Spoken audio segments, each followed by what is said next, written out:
Welcome to The Kingstonian, a podcast that profiles people who are passionate about what they do for a living, what organization they belong to, or the community they are a part of. Here is your host, Dave Cunningham. Thank you, Steve. Hello, everyone, and welcome. In this episode, something a little different. We focus on a ship built in Scotland in 1907, a ship that spent most of its working life ferrying tourists, settlers, and cargo throughout the Great Lakes until its retirement in the 1960s. The ship is called the SS Keewatin, and it has been acquired by the Great Lakes Museum located here in Kingston, Ontario. Staff there will prepare the ship for visitors who will be able to tour the Keewatin next spring. As we record this episode in the first week of October 2023, the ship is en route to its new dry dock. While we all await its arrival, I speak about the passion that helped to bring this exciting new exhibit to the museum with its manager, Doug Cowie. Doug, I want to welcome you to the podcast. Thank you very much for having me. Several months ago, about 19 months ago, I sat down, I think in this very room, and had a conversation with the board chair, whose name is Chris West, and we talked about the museum in general. And for those folks who did not have the opportunity to catch that particular episode, why don't we begin with you giving us a bit of background about the museum itself? Okay. So the museum was founded in 1975 by a group of local divers here in Kingston, Ontario. And they were basically amassing lots of artifacts and so forth from the lake floor of different shipwrecks around the area, and decided that it was in the public's interest to find a repository, like a museum, to display this for the public interest. And so the museum was basically founded by that group of people. And it gradually built over the years, but the significant thing about it was they were able to lease the Kingston dry dock site from Public Works, which owned it, the federal government at that time. And they leased it for like $1 a year. And it's a National Historic Site. The dry dock is of national historic significance to Canada because it represents the shipbuilding and repairing business in the industrial area of Kingston. It was established and started in 1890, completed in 1892. It has a historic limestone dry dock that's approximately 350 feet long with the extension, and it has a beautiful limestone engine house, which includes a pump room that was used to pump out the dry dock. And so it's got lots of features in it that represents that industrial area of Kingston, which was really exceptional in the sense that it was a military base during the War of 1812. The Navy had a shipbuilding base there at Point Frederick, which is now Canada's Royal Military College. And so it was a military base, a transshipment port where all the Lakers came and unloaded for things going down the downriver towards Montreal and out to Quebec City. And so it would go from larger ships down to canalers that would go through the lock system. And then if it was coming the other way, it would be moved on to larger Lakers when it got here. So Kingston was always a very, very important port during that time. And continues, well, that basically ended all in around the mid-'60s or during the 60s. When basically in 1959, the St. Lawrence Seaway opened, and that really changed the whole dynamic of shipping in Canada because now you could get big ships that could just travel from the entrance of the St. Lawrence Seaway all the way up to the lakehead up in Thunder Bay. So it was no longer necessary to have a transshipment port like Kingston to transfer all those larger goods onto smaller canalers and vice versa. Now, at some particular point, the folks who owned the facility that you were leasing at the time, decided they were going to sell it. Yep. So that means you had to move. That's right. The federal government decided to sell the Kingston Dry Dock site, and that included the building that we were in. In 2016, they sold it. And so we were basically evicted by the new landowner, developer here in Kingston. And so we basically packed everything up in a matter of 4 months and moved it into storage. And the city of Kingston was good enough to provide us with some storage facilities here in the city. And we were basically a storefront operation during that time until apparently the developer's plans fell through, the zoning fell through, so he put the property back up on sale again, and we purchased it in 2019, and through a generous benefactor, and we're able to basically move back in, and that's what we've been doing since. I'm looking around this room, and as I mentioned before, I was in this very room almost 2 years ago, and there wasn't much in the room at the time, and this whole museum has been in a state of flux while you're organizing and getting ready. And I'm looking inside here, and it's a library with all kinds of books and binders and information of all sorts. And I gather it's not completely sorted yet, or is it? It's getting there. They're very close, but they're getting there. It's taken them over a year to unpack all of those boxes of books, get them on the shelves according to the Dewey Decimal System, and they've done a fantastic job. Mm-hmm. For those folks who have never been to Kingston, and if you do decide to come for a visit, this place is right downtown. It's right on the water, and it's walking distance from the downtown itself. And we'll get to describing the museum in our liner notes for those folks who are planning a visit to the town. So we've talked about moving in, moving out. Now you own the building, so you're controlling your own destiny at this particular point. And we'll get to that dry dock in a few minutes, but I'm interested to know how you got involved with the museum. I came on as a volunteer in 2008 and joined the board. And so I was a board member for several years, and then they asked me to become the manager of the museum in 2011. And what's your background besides being on the board? I have over 30 years of experience in the marine industry, mostly as a marine surveyor. And so I started basically in working in boat yards and shipyards and things like that, and then worked my way up. I was a writer, but mostly I was a marine surveyor for all those years. Mm-hmm. And you've been the museum manager for how long again, sorry? 12 years now, since 2011, yes. For those folks who have come to Kingston, who have been to the museum, and I guess what we'll do first of all is we'll talk about the fact that I know this place as the Marine Museum of the Great Lakes, but it's changed its name. That's right. We've just changed it. We're rebranding it right now, and it's called the Great Lakes Museum. Why did you change the name? Well, for years, it's a very long name for one thing. And that, which we've been told time and again that it would be beneficial to shorten it up. And we also have changed our mandate a little bit. And part of this was the arrival of the Keewatin, but we want to be a broader museum that encompasses the Great Lakes, and the at Kingston suffix that was added onto there kind of gave the impression that we were more just a Kingston museum. Yeah. So we want to give the impression that we're more expansive in our outlook on what we're collecting, and so thus the name change. And we thought that broad name, just the Great Lakes Museum, was suitable for that reason. It fits much better on a business card as well. Absolutely. Now, as I said, some people have come here before and have visited the museum. And if you go back a few years, there was another ship that was here called the Alexander Henry. That's right. And describe what kind of ship that was. That was a Canadian Coast Guard icebreaker, 210 feet long.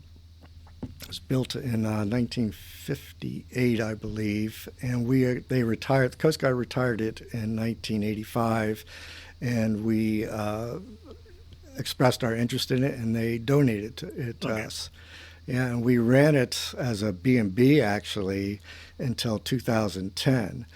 And it was kind of like a youth hostel type of environment, you know, because you can imagine a Coast Guard ship, the berths and the accommodations and so forth, it's a working ship. It's not really a cruise ship environment. They're not luxurious. That's right. That's right. Pretty basic. But it was a very interesting ship, representing what Canadian shipbuilding was during that era. And it was our greatest attraction for many years. Where is the ship now? When we had to leave this site in 2016, we had the choice of either scrapping it or finding another home for it. And luckily, the Transportation Museum up in Thunder Bay, Ontario, wanted it, and they approached us and said we'd like to add that to our museum as an artifact of Canadian shipbuilding, basically. So that's where it is now. That's where it is today. Thunder Bay. Okay. Yep. So we have an empty lock right here below us, and we have a ship that is on its way here now, and that's what the basic premise of having this particular podcast is to talk about the SS Keewatin.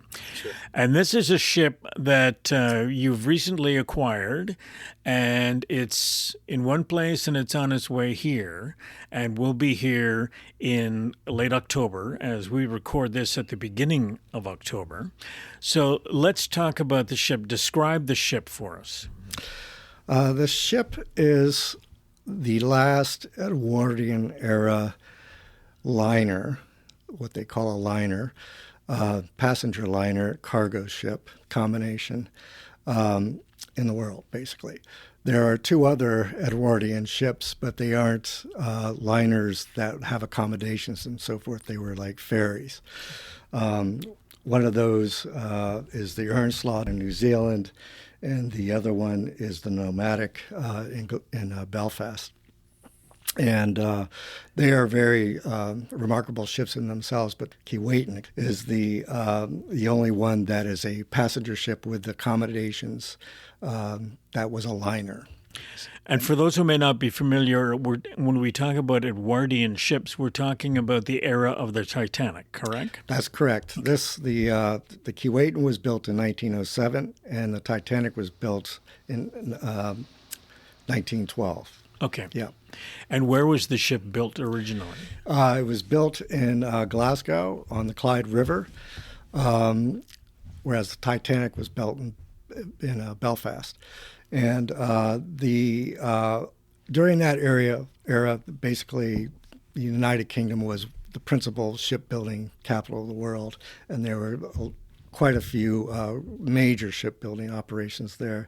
And this, where the Keewatin was built, was the Fairfield Shipbuilding and Engineering Company on the Clyde River.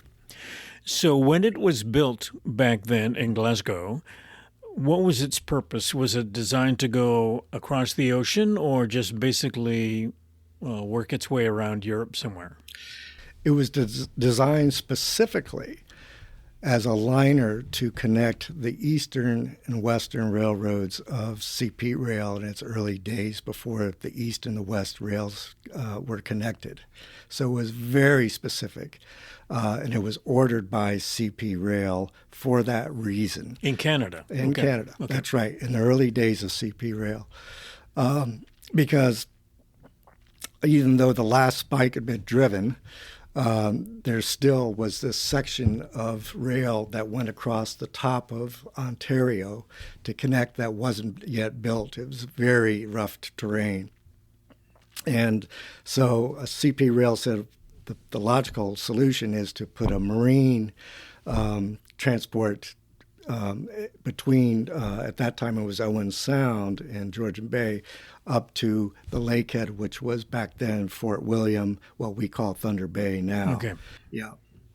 So the ship was built in Glasgow and ordered by CP Rail to come to Canada. And when it did its route, did it just go around Georgian Bay and Lakehead, or did it go further afield than that when it was here? That's the distinction about a liner. A liner basically goes from point A to B and then back from B to A. Okay. Back and forth. That's That's what, just like a train would on a rail. Very specific route for a very specific purpose. CP Rail orders this ship and it comes to Canada, and originally it would follow this particular route. Did it have passengers? And what would these passengers be doing? Just going from one place to another for work, or would it be more designed for the freight component of the ship? It was designed for two reasons, basically, to carry passengers primarily westward, because this was the time of nation building. That was the whole point of the CP Rail going out west. Mm-hmm. So it played a great role in providing materials, cargo, going from east to west. So the train would come up from Toronto, for instance, stop at Owen Sound first, and then later that was Port McNicoll. Yeah. And unload all the passengers and the cargo, be transshipped onto the ship itself. And then it was a 3-day journey from Port McNicoll up to the Lakehead, Thunder Bay, Fort William. And then they would disembark, load everything on the train there, and go westward. Continue. That's right. Okay. So it was a very specific purpose for that, for westward expansion, basically. Yep. And so that's, and then on the way back, of course, you would have cargo, particularly, raw materials that were gathered up in the West and in the Midwest, put on the trains, brought to Thunder Bay, and then put on the ship to being brought back here to the east. So the original time frame of this heavy activity for the ship would be 1910 to 19. So it continued for how long doing this sort of thing until the railway went on? Well, it maintained its route and its function until 1965 when it was actually closed down. But it went through different periods of, what its primary purpose was. So in the earlier days, its primary purpose was to take immigrants and passengers westward. Yeah. Okay. Yeah. And goods back east. And then there was a huge immigration period there in early Canada from late 1800s up to basically World War I was one of those periods. And so it took a lot of immigrants out west through this maritime route. And CP Rail at that time, they had 5 basic ships on what they call the Upper Great Lakes route. And Keewatin and its sister ship, the Assabinawa, were sister ships. They're identical. They were built at the same time at the same shipyard, and they were the last 2 of those 5 that were built. And so they basically, took people and cargo both ways. But then after World War I came along, and things were disrupted quite a bit by that. In the later years, people started to use it more and more as a passenger ship, but it still was, its function was a liner. Yeah. Unlike some of the other passenger ships on the Great Lakes that were basically went from different ports, and their function was not to transport goods and people back and forth along the same route. They were like pocket cruisers, kind of, that went from different ports, a lot of it sightseeing and so forth. Okay. So this ship had a particular purpose, and it was to transport goods and people from one end of the trip to the other and then back again. Correct. Let's talk a little bit about the ship itself. You mentioned earlier, and I think the number was 210 feet long for the Alexander Henry. That's right. Okay. This one is how long? 350 feet. So that gives people some reference points when they remember the Alexander Henry, if they were here when it was here. So this is a much bigger ship, and it's coming here. Let's talk about the journey, or let me go back a bit and talk about why the museum wanted this ship. What was it about the ship that you liked? Oh, it's incredible. One thing is its uniqueness. It's one of a kind. Mm-hmm. When the museum lost the Alexander Henry, the board made the decision, one of the first things we wanted to do to get back our status and so forth was to get another museum ship. Yeah. We had a beautiful dry dock that was empty. And we really wanted to put something in there that people could enjoy that was representative of the museum's mandate. And the Alexander Henry fulfilled that role when it was here. But then when we moved back, we had this big empty dry dock. We really wanted to put something in it. And so we were approached by the owner of the Keewatin up in Port McNicoll at that time, and to see if we were interested in having him donate it to us. And so we started to investigate that. And we went through the process of having the ship designated as Canadian Heritage Property, Category B status by Heritage Canada. That took a year to fulfill that application. What does that give you, that status? It means that the Canadian government recognizes it as significant Canadian cultural property of value to the Canadian people. And so by us taking this on as a museum, we have the responsibility to preserve the ship in the best way that we can for all of Canada. So to put it in real perspective, we're putting a national treasure, a national heritage, inside a dry dock, which is also a national heritage site. So it was like the perfect combination for us to do two things, and that was to preserve our national heritage site and the significance of that to the public. And we do that because we are the owners of the property now, and that's our mandate. And then also to take on this responsibility of taking on the ship. And it's a huge responsibility. You know, you've got huge costs, and, preservation is not cheap. And we felt that the museum could do that, and so we've taken on a big responsibility. So access to that particular status gives you access to grant money potentially that you may want to make use of. Yeah, absolutely. Like you said, it is a costly venture to undertake. Okay, so you have the decision to bring the Keewatin to the dry dock here, and I gather it's in transit now?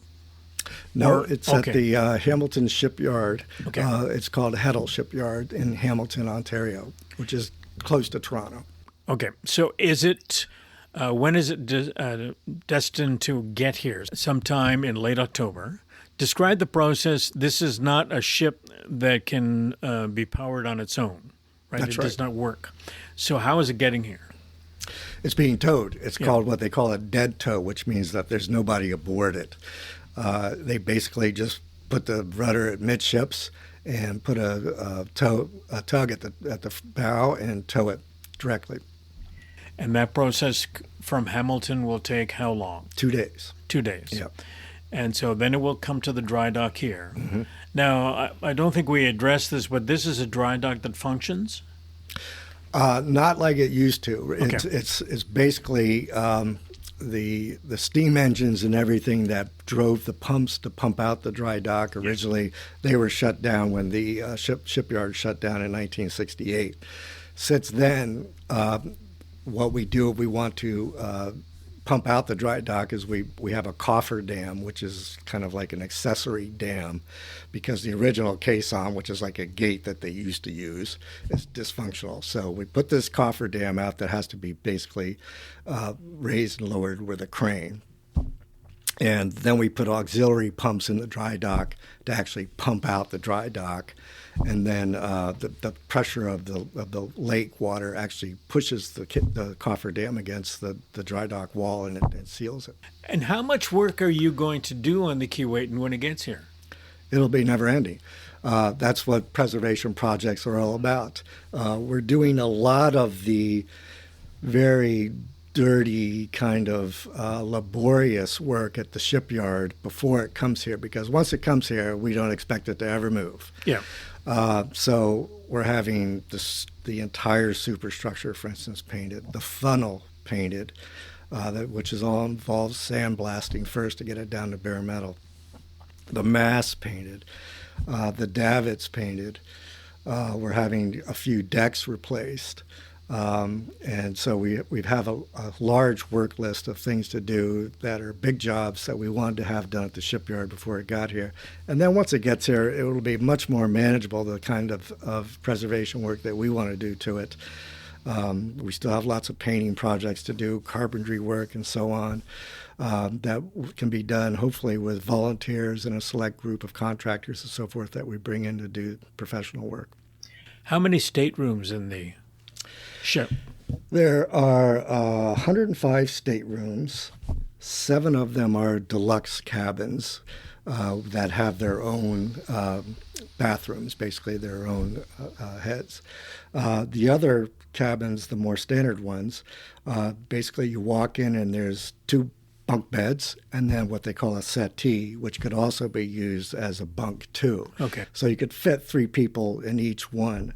That would have basically 288 passengers as capacity. So is the plan to not upgrade, but just clean them up and make them something that people can go and visit? Yes, they've been doing that for many years, for the past 12 years up at Port McNichol, for instance. And then before that, it was a museum ship down in Michigan, Douglas, Michigan. So the ship has been very well maintained by the group up in Port McNichol, the Friends of Keewatin. They've been a great team to work with, and we've turned into, I hope, a very good relationship with them. They've done a remarkable job doing their maintenance work, but then we're going to take it to another higher level here. So there will be lots more work to do here to bring those cabins up to the standards that we want. But now people have been taking tours of it for quite a while now. So is the plan to make it a bed and breakfast? Never. Okay. The codes are just too strict these days to get away with that like we did with the Alexander Henry. Yeah. So there's a lot of work to be done on the ship once it gets here to preserve it for the long term. And it sounds like, and we sort of skirted around it a little bit, and it's the cost of doing something like this. Mm-hmm. You're getting some help, I gather, in getting the boat here. But once it's here, all the upgrades and renovations and cleaning up is something that the museum itself is undertaking. And is it possible to put a number on what it's costing to do this? A fortune.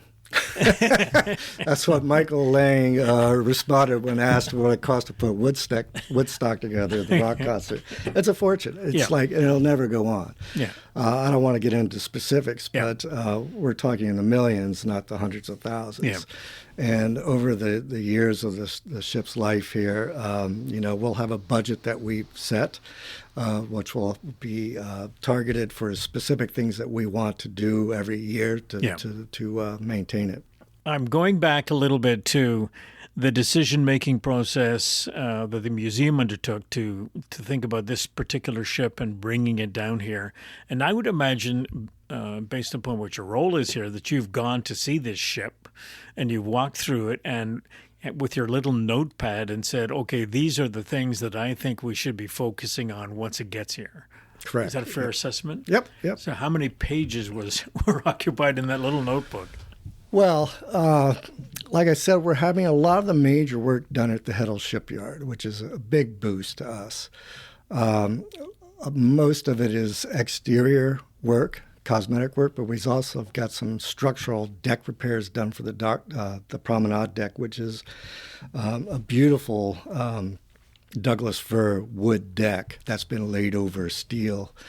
And over the years, all the wood basically is rotted out or deteriorated to some extent. So we decided to just tear it all up and leave the wood subdeck, leave the steel subdeck there.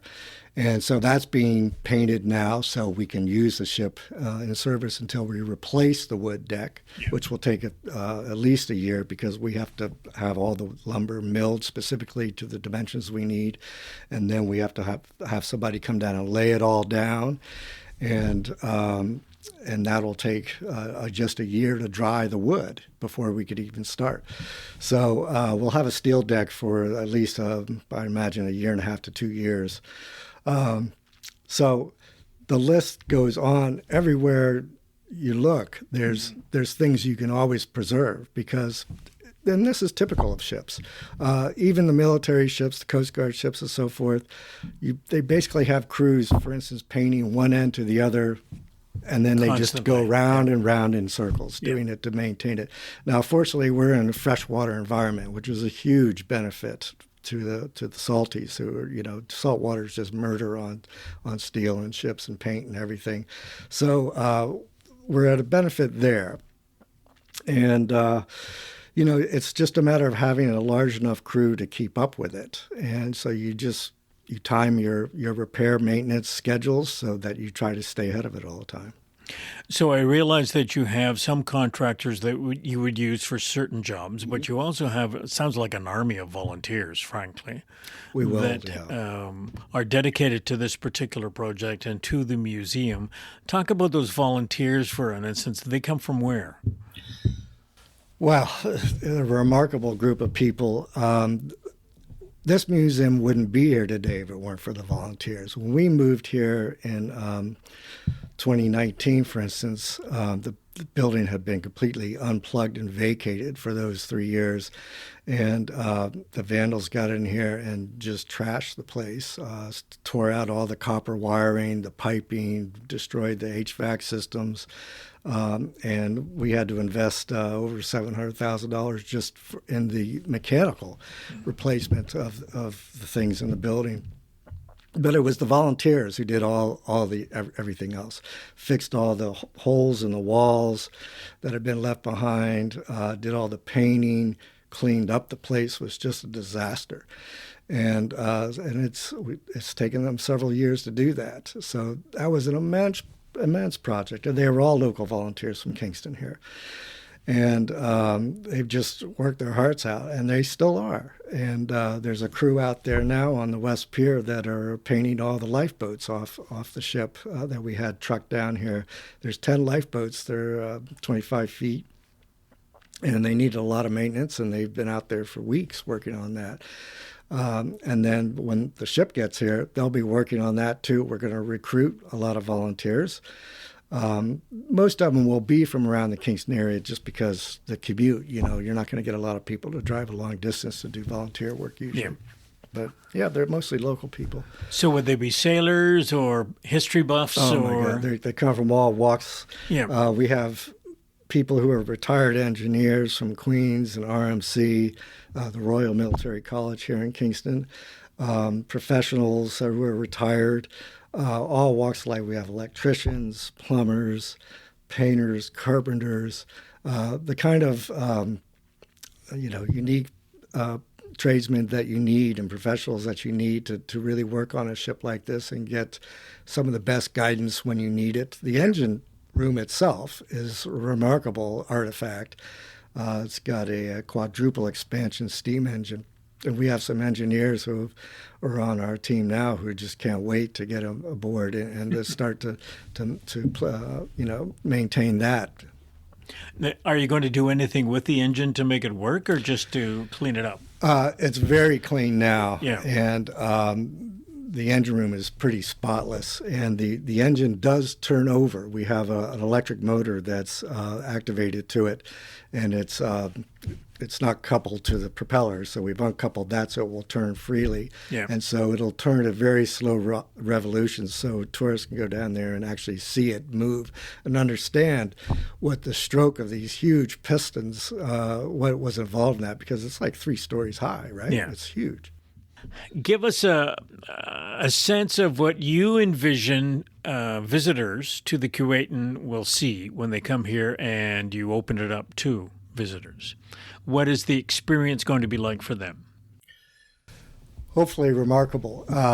We have just engaged a exhibit development professional team from Toronto to help us develop a exhibit that's just on the Keewatin. And we have a gallery picked out in the museum that is going to basically be an orientation visitor center. So when visitors walk into the door, and they'll be able to go into this gallery and get a very good historical orientation about the origins of the Keewatin, its role in nation building in the CP Rail, and everything that hopefully they will get a background in. So when they actually walk on board the ship, they'll also have a personalized tour guide that takes them through the ship. But the tour guide won't have to waste a lot of time giving them all that background. Mm-hmm. They'll acquire that in the visitor center, basically. Which makes sense. Yep. And so they can just focus on, describing the ship as they take visitors through it. And so the visitor experience will, really be, I think, very informative. They'll really come away with a clear understanding about the significance of the ship in CP Rail's history, of the significance in Canadian history, and the big picture of what it was known for. Well, I think that's something exciting for all of us to look forward to, and I wish you all the success in the world in getting things ready for the arrival of the Keewatin and doing the work you have to do with it. Thanks for your time. Thank you very much. Doug Cowie is the manager of the Great Lakes Museum. For more information on the SS Keewatin, log on to the link included in the liner notes to this episode. To those of you listening, thank you. Please leave a comment and subscribe to future episodes. I'll be back soon with another conversation. The theme music for the podcast is Stasis Oasis, written and performed by Kingston musician Tim Aylesworth. If you have any questions, comments, or suggestions about any of the episodes, please send a note to the KingstonianPodcast@gmail.com. For details on upcoming guests, follow us on Facebook. The Kingstonian Podcast is hosted by Dave Cunningham and produced in Kingston, Ontario, Canada.